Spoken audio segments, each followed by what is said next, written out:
Madame Lefaux ? Depuis 3 semaines, Corinne Lefaux sait qu'elle a un problème. Vous connaissez l'examen ? Oui. Après une autopalpation de son sein sous la douche. Je me suis aperçue que j'avais une boule au niveau du sein gauche. Donc, comme j'avais ma mammographie de contrôle le 5 janvier, je leur ai signalé que j'avais un léger problème. Effectivement, il y avait une boule, ce qui s'appelle un cancer canalaire infiltrant, grade 3, triple négatif. Le triple négatif, le cancer du sein le plus agressif et le plus résistant au traitement. Corinne doit se préparer à une année entière de bataille contre ce cancer. Vous avez une tumeur qui est assez volumineuse et c'est pour ça qu'on commence par une chimiothérapie première.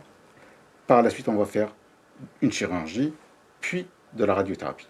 On va guérir, surtout. Oui, Hein, bien sûr. y a pas de- On va tout faire pour. Oui, tout à fait. Car Corinne a ce trait de caractère, elle est résolument optimiste. Elle a survécu à une pneumonie, à un accident de voiture, alors elle savoure chaque instant de vie. Pour se soigner, elle a décidé de quitter Alençon pour vivre dans son mobil-home, près de Caen. C'est mon havre de paix. Mon havre de paix, mon paradis, ça dépend. Parce que bon, Alençon, c'est quand même 130 km. Ici, je suis à 20 minutes de Baclès. Donc, pour les trajets, pour la chimiothérapie. Et pour l'avenir, la radiothérapie, tous les jours, pendant un mois, c'est beaucoup moins lourd de conséquences. Alors bon, certes, je suis pas trop avec ma famille, mais on se téléphone régulièrement. Je veux pas que tout tourne autour de mon cancer. La vie doit continuer pour tout le monde, pour mes fils, pour mes parents, pour mon mari. Je gère toute seule mes émotions. Il n'y a pas de problème. Bonjour monsieur. C'est mon mari qui m'envoie un petit mot d'amour. Tous les jours, il m'en envoie des petits mots d'amour. J'ai de la chance. Mon mari, il est plus inquiet, c'est normal. Je suis son épouse et c'est vrai qu'on est tellement fusionnels que je comprends qu'il soit plus inquiet que moi. Mais je lui dis, tout va bien se passer, t'inquiète pas, tu me connais, je suis une battante. Je sais ce que je fais, je sais que je vais guérir. Pendant 5 mois, Corinne va rejoindre Baclès pour suivre ses séances de chimiothérapie, 1 par semaine. Quelques nausées, de la fatigue ou la perte de ses cheveux, elle n'échappe pas aux effets secondaires. Elle a donc décidé ce jour-là de prendre un coup d'avance. Voilà. Bon, Isabelle, écoute, là, je pense que le moment est venu parce que tu vois, tous les matins, voilà ce que j'ai dans les... j'en ai plein sur l'oreiller, j'en ai plein partout, donc c'est parti pour la coupe courte. De toute façon, je savais que ça allait arriver, alors autant le faire directement, puis ça change rien à ma vie. Hein.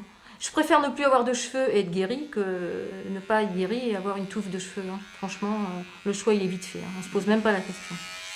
Après, quand il n'y aura plus les petits pics, vous pourrez hydrater votre cuir chevelu avec une crème hydratante.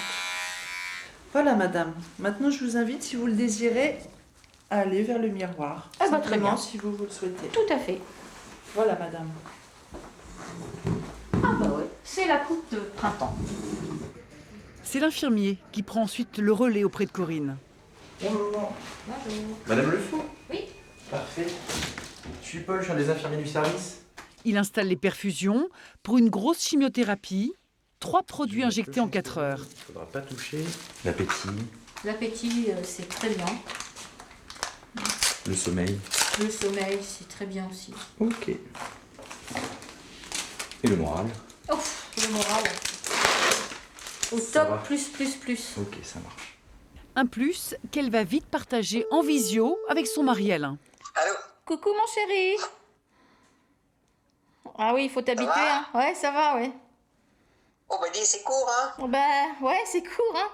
Bon, t'as l'habitude, ça va. Quand t'étais plus jeune, t'avais les cheveux courts. Va peut-être pas à ce point-là quand Bah, même. t'es vachement délicat, toi, quand j'étais plus jeune. Hein. Eh oh. 3 mois plus tard, Alain est aux côtés de sa femme. Les séances de chimio vont se terminer et chacun dans le couple a su trouver sa place face au cancer. Moi, j'ai eu un petit coup de moins bien quand même avec la nouvelle. J'avais un petit doute sur ma façon d'être parce que comme elle a beaucoup de tempérament, elle vit ça à bras-le-corps, elle vit comme d'habitude. Et moi, j'avais du mal à me positionner là-dessus, à savoir est-ce que j'en fais trop, est-ce que j'en fais pas assez. Donc voilà. On a encore parlé. Eh ben, en fait, mon rôle, c'est d'être comme d'habitude, en fait. Voilà, on ne change rien, on fait comme s'il n'y avait pas de maladie actuellement et on vit comme d'habitude. Cette philosophie permet au couple de rester serein, quelles que soient les échéances. C'est ensemble qu'ils se rendent au rendez-vous avec l'oncologue pour savoir où en est la tumeur. Alors, racontez-moi tout, comment ça va? Eh bien écoutez, jugez par vous-même. Ouais, ça, on va regarder, effectivement. Alors, comment ça se passe déjà le traitement? Très bien. Ok. Ça a bien régressé. Oui, à l'examen clinique, c'est très bien. Là, je trouve plus la tumeur. Hein. À mon avis, on aura un très bon résultat à la fin du traitement. Donc, Je voilà. n'en doute pas. Parfait. J'en ai bien. jamais douté d'ailleurs. Ouais. J'avais tellement confiance que je ne me palpais même plus le sein d'ailleurs. Donc voilà, c'est génial. Et quand on est battant jusqu'au bout. Hein. Et quand on a une bonne équipe médicale, ben, ça fonctionne très bien aussi. Une bonne nouvelle qui n'arrête pas pour autant le parcours de Corinne. Elle doit dans les 6 mois à venir se faire opérer avant d'enchaîner sur la radiothérapie.